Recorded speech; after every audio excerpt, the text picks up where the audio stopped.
U rano jutro snage armije Bosne i Hercegovine napadaju prozorsko selo Uzdol. Stidim se te podijeljenosti, zato što je tako izražena. Sve što ne valja, to je vlast. Vlast komplet, ne birajući ni Hrvat, ni musliman, ni Srbin, svi su isti. Kad izađemo, ne znam, povuče se neka crta u gradu, gdje su muslimani, gdje su Hrvati.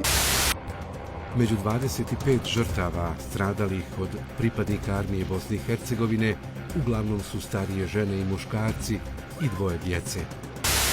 Što se tiče samih ratnih zločina, naravno ovdje doživljavaju i jedni i drugi, i Hrvati i Bošnjaci, da pravda nije zadovoljena.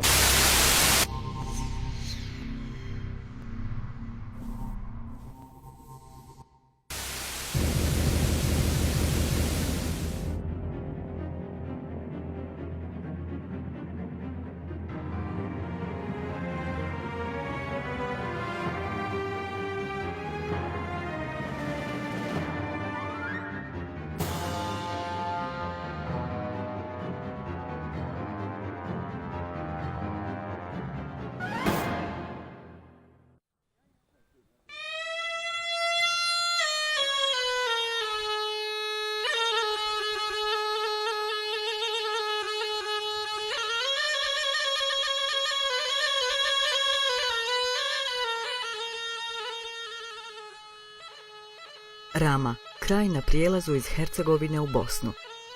Prostor omeđen visokim planinama, zatvoren u jednu cjelinu. Može se reći gotovo izoliran od ostatka svijeta. Umjerene je klime, pitom i plodan. U njemu se ta neopisiva ljepota sudara sa skoro opipljivom podjelom između hrvatskog i bošnjačkog življa. Rezultat je to rata koji svoje najsurovije lice pokazuje u Uzdolu, župi koju pripadnici armije Bosne i Hercegovine prije 14 godina zavijaju u crno. Među 41 osobom hrvatske nacionalnosti koje ubijaju bilo je žena, djece i staraca.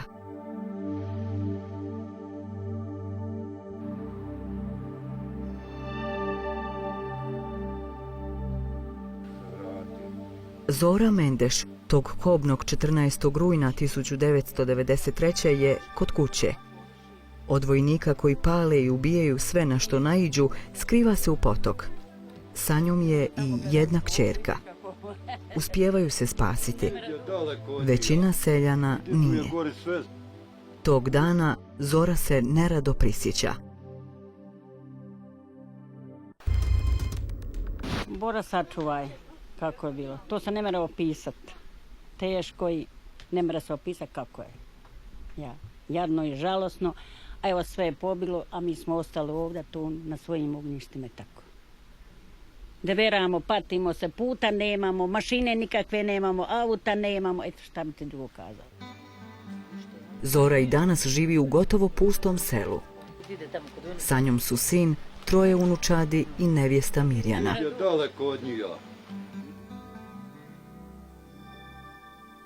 Život u Uzdolu ne pruža mladima mnogo izbora. Elementarne stvari potrebne za život ovdje nisu na dohvat ruke. Šta ću tu nas sveže, tu mi muž živi, a tu ne znam šta da kažem, nema mogućnosti neke da idem dalje, uslova nemam, muž mi je u vojsci, radi i tako. A teško, živit moram, a šta ćeš? Šta ti galaviš? Teško, jako teško, nemaš doktora, nemaš puta, auta nemam, muž kad ima auto ide na posao, onda moraš se pribacivati do doktora, do prozor, onda dalje, jako teško. Put do Uzdola još nije uređen, iako je do magistralne ceste svega 8 kilometara. Brojni političari i predstavnici vlasti posjećuju Uzdol na obljetnicu stradanja. Dođu, obećaju i odu. A Uzdol opet ostane u svom sivilu, čekajući da ubice stigne zaslužena kazna.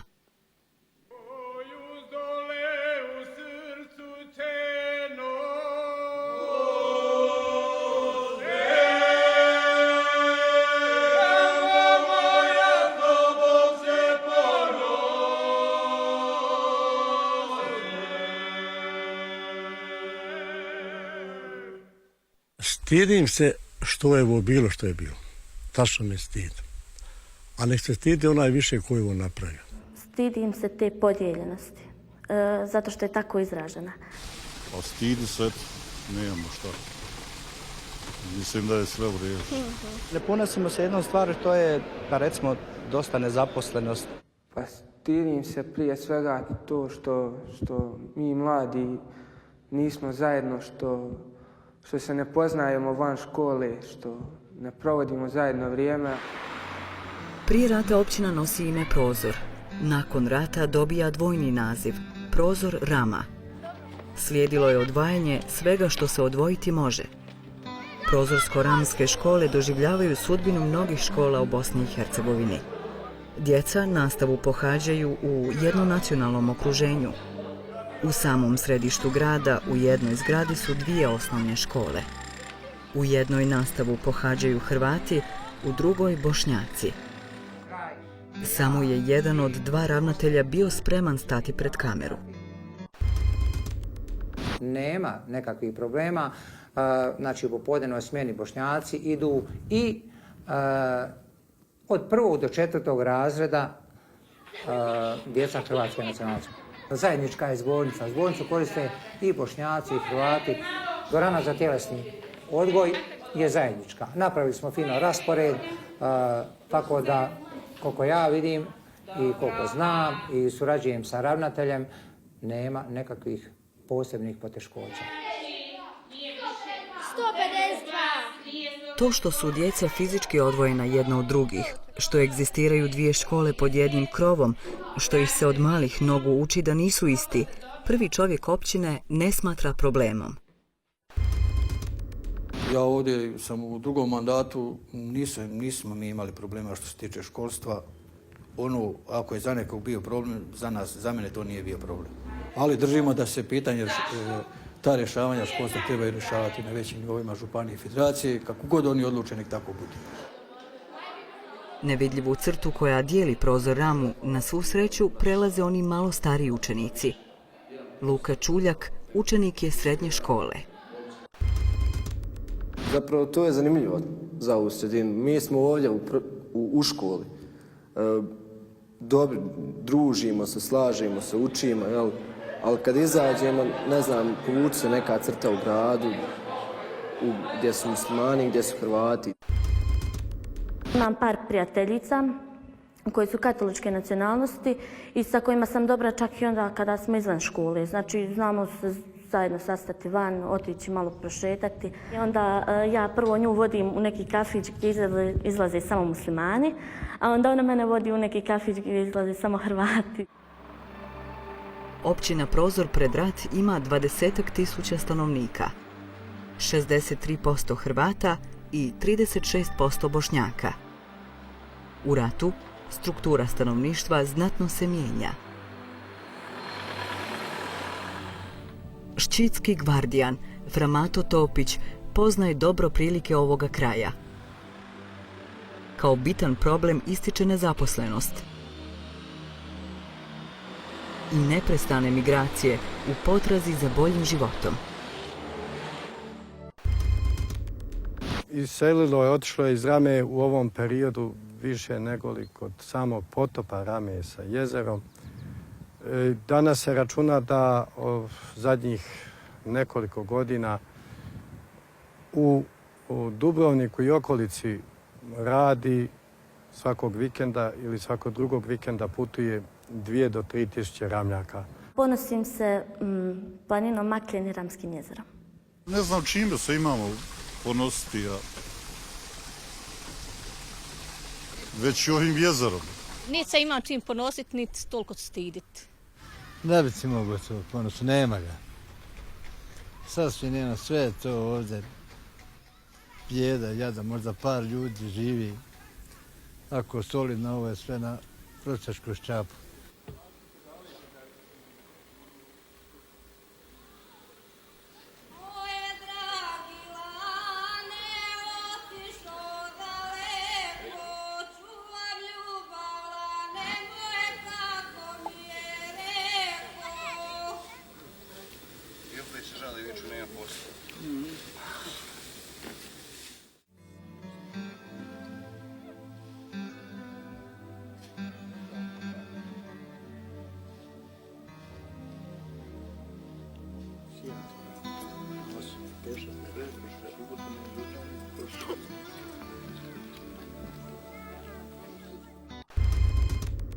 Hrvatski narod ima izlaz da radi u Hrvatsku. Ide 10 dana, 7 dana, vrati se kući opet zaradi. A naš muslimanski narod baš nema ni marke ni zaradi. I nije da smo mi njima protiv toga što niđu. Ali što si nama ne otvori put? Pa i mi smo narod. I mi pripadamo ovome narodu. A nek odgovaraju za svoja djela, ako ima loših djela, nek odgovaraju. Bio musliman, bio Hrvat. To je normalno. Mujo živi u selu Varvara. Svojoj kući vraća se nakon rata. Do njega nas dovodi susjed Hrvat Marinko Cvitanović. Marinko odlučuje ne tražiti posao van zemlje. U svojim voćnjacima uzgaja šljivu. Od nje pravi rakiju. Sa svojim proizvodima sudjeluje na sajmu Dani šljive u Rami. Dobija zlatnu plaketu za kvalitetu. Nedavno sam oženjeni i namjeravam se baviti proizvodnjom ramske šljive, ramske sušene šljive i ostalih proizvoda koji se mogu iskoristiti od naše šljive koja je jako tražena i jako dobra. Marinkovo opredjeljenje predstavlja okosnicu razvoja ramskog kraja. Proizvodnja zdrave ekološke hrane te turizam kao nova gospodarska grana dijelovi su strategije općinskih vlasti. Istina je da na mladima svijet ostaje, ali ni oni ne mogu sve sami. Planiramo u 3. mjesecu dodijeliti još 420.000 maraka. Također ćemo imati u vidu mlade ljude koji se nalaze na području naše općine, a žele se baviti nekom djelatnošću, proizvodnom ili bilo nekom drugom, da bi mogli sebi osigurati svoje obitelji, da normalno mogu živjeti. Da im se da poticaj bilo od općine, bilo od županije, bilo od federacije na razne njihove projekte kako bi mogli da opstanu i ostanu na području ove naše općine. Jer nadodat ću da je Bogom dato ovo područje naše općine za razvoj ne samo ljetnog turizma, nego i zimskog, pošto nas okružuju lijepe planine Vran, Raduša, Makljen.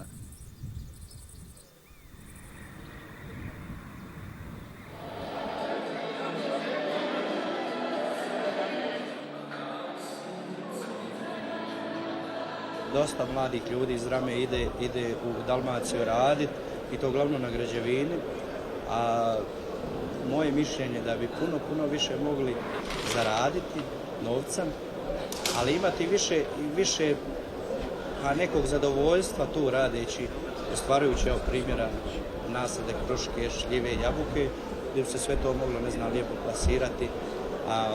Pa mogu slobodno reći da sam ja jedan od onih koji bez problema, recimo, prodaju svoju rakiju, šljivu i ostalo sve. Veseli su dani kada se u Varvari peče rakija. Kad proradi veseli stroj, brišu se i granice podjela. Žitelji Varvare pamte zatvaranje u logore, izbjeglištvo i ostale ratne nedaće. Ipak, za razliku od drugih ramskih područja, u dobrim su odnosima i normalno razgovaraju. Što se tiče susjeda posle povratka našeg ovdje, mi imamo nikakvih problema. Jedni s nama, Hrvati, hrvatski živali, mi muslimanski živali. Kao da nikad ništa nije bilo. Sve što ne valja, to je u vlasti. Vlast komplet, ne birajući ni Hrvat, ni musliman, ni Srbin, svi su isti. Svi rade protiv svog naroda, odnosno protiv naroda koji je u Bosni i Hercegovini. A što se tiče naroda, pa mi smo svi zaslužili. Ali nisu oni vlastima, svaku večer pali televiziju, vidi da se svađuju. Ne mogu se složiti ni u vezi ničega.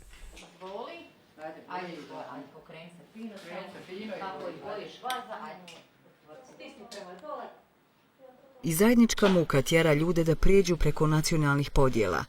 Tako i sa roditeljima djece s posebnim potrebama i obiteljima invalidnih osoba.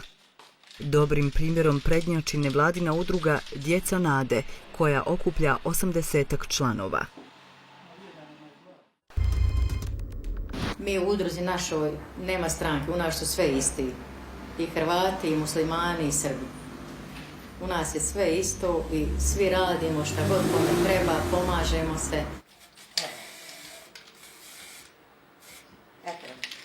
Kad se družimo, dogovaramo, malo ti nekako lakše bude vidimo da imamo svi ne tu negdje iste križeve, neko malo teži, neko malo lakši, ali većinom je tu. Najviše financijska pomoć bi trebala svima. I najgore što nemaju zdravstvene iskaznice niko. To je sve invalidnost od rođenja. Vejsil Kovačević ima 3-godišnje dijete koje ne hoda.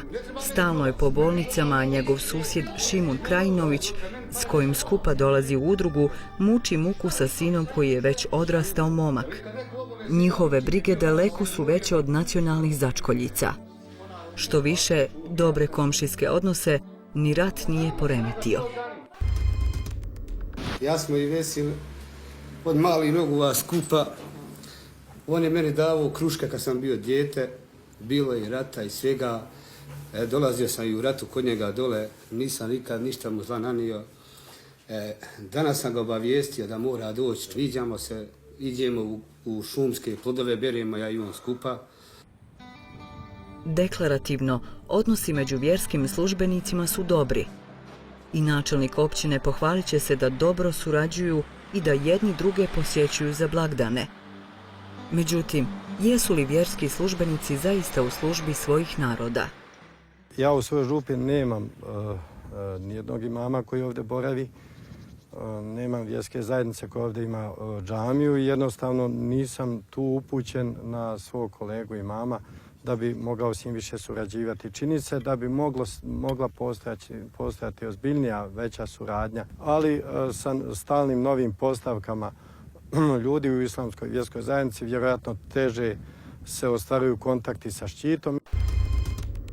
Kada je u pitanju saradnja islamske vjerske zajednice ili Medžlisa islamske zajednice Prozor sa katoličkom vjerskom crkvom, mogu slobodno kazati da u gradu Prozoru mi nemamo još nikakvog kontakta sa katoličkom vjerskom crkvom u gradu. Što je to tako, ja ne znam. Znači, apsolutno nikakvog kontakta još nemamo.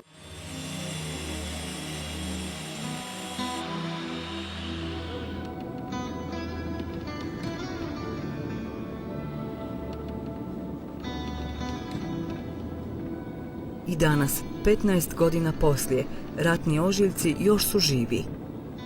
Sjećanje ne blijedi, a zločini opterećuju sadašnjost i koče budućnost. Koliko su Ramljaci spremni razgovarati o ratnim zločinima? Što se tiče samih ratnih zločina, naravno ovdje doživljavaju i jedni i drugi, i Hrvati i Bošnjaci, da pravda nije zadovoljena. To je ono što se osjeća na svim stranama, posebno ona sela gdje su stradali civili, kao što je Uzdol, kao što su Doljani, koji također gravitiraju prema samostanu Ščit. Ja se baš srećem svaki ponedjeljak sa svojom, da se ovako izrazim, starom rajom, jer sam radio 40 godina. Trgova sam ja bio profesiji. I ja kad se sretneš s njima, to su 90% Hrvati. Pa mi nemamo vremena da pričamo o sadašnjosti, nego baš o našem onom lijepom životu koji smo lijepo živjeli i uživali. A ne kažem ne može čovjek sada da ne priča o ovoj prošlosti koja je sada bila.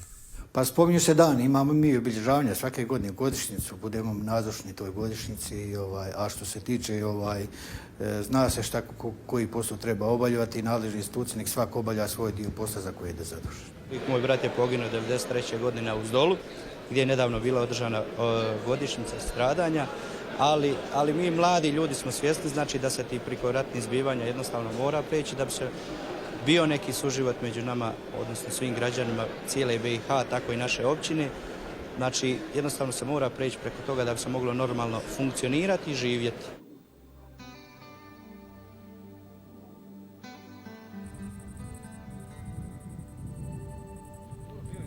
Sve je jasnije i Prozorčanima i Ramljacima da im podjele ne donose ništa dobro i da treba smoći snage i prevazići podjele.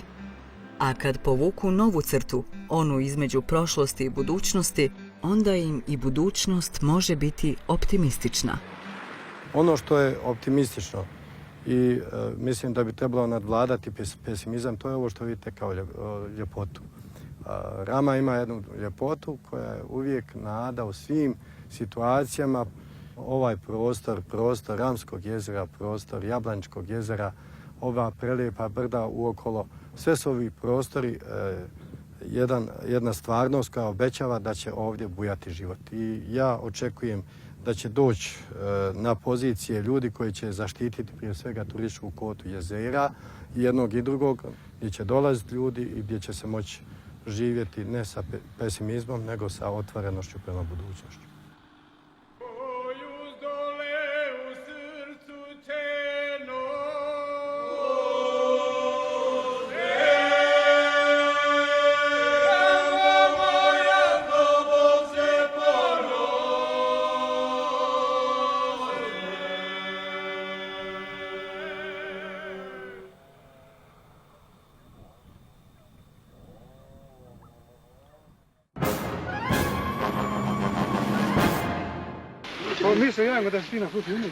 Ja sam pala nuda.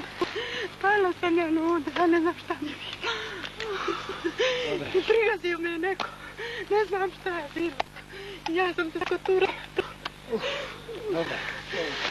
Je bilo žrtava. Ima, je.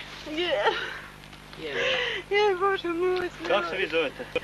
Ja se zovem Ivka Stojana. Ivka Stojana. A gdje si bila kad su ovi... U kući. U kući zove me jedan od bako, gore nećete ništa, ja samo tu dana kako pada, ja ne znam šta piše, neko me je prigazio. Koje ne znam, skoturala sam se, pužuću ono trnje. 14. septembar 1993. godine. U rano jutro snage armije Bosne i Hercegovine napadaju Prozorsko selo Uzdol. Općina Prozor je u tom trenutku pod kontrolom Hrvatskog vijeća obrane. Meta napada je štab Hrvatskog vijeća obrane smješten u obližnjoj školi. Tamo se nalaze zarobljeni civili Bošnjaci. Jedinice HVO-a uzvraćaju svim sredstvima. Snage armije se povlače. Za njima ostaju spaljene kuće i ubijeni hrvatski vojnici i civili. Dan nakon napada, strani mediji izvještavaju o stradanju hrvatskih civila Uzdola. Yesterday, the Bosnian army descended on Uzdol, then withdrew, leaving terrible evidence of their brief visit. We walked through the scattered farms and cottages with British soldiers and European monitors, trying to establish what happened here. It soon became clear that every house and cottage had been visited by the Bosnian army soldiers. Every room had been entered. There were bullets in the bedroom walls. An old lady killed in her bed. Među 25 žrtava stradalih od pripadnika armije Bosne i Hercegovine uglavnom su starije žene i muškarci i dvoje djece. The trial chamber has found that victims were killed intentionally, and knows in particular that several victims were shot at close range. 2 victims were killed in their beds, one of whom was bedridden. That 1 victim had been mutilated prior being killed, and 1 victim was killed by being brutally beaten to death over the head after having been shot, first in the chest and leg. Za 4 civila iz Uzdola, pretresno vijeće Haškog tribunala nije van razumne sumnje utvrdilo da su ih ubili pripadnici armije Republike Bosne i Hercegovine. Generala armije Bosne i Hercegovine Sefera Halilovića, optuženog za zločin u Uzdolu, Međunarodni tribunal za ratne zločine u Hagu oslobađa krivice.